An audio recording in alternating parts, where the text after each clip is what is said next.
Hello guys, and welcome to this video. I'm going to be showing you how to use the conversational voices in 11 labs.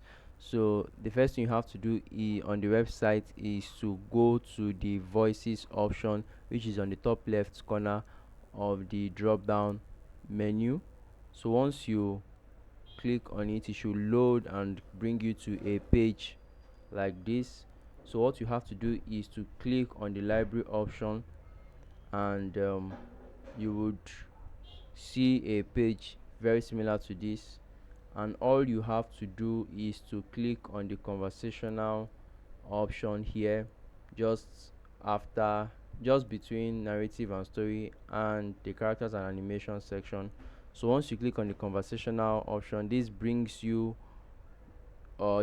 out a list for you, and you can scroll through and sample each of these voice to get a clear hearing of what you are looking for. And once you find that particular voice that speaks to your project, you can click on add, and you'd add it to my voices section.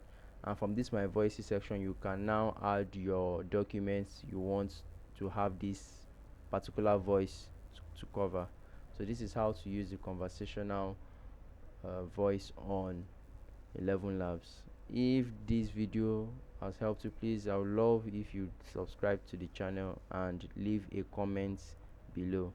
Thank you, and do have a great day.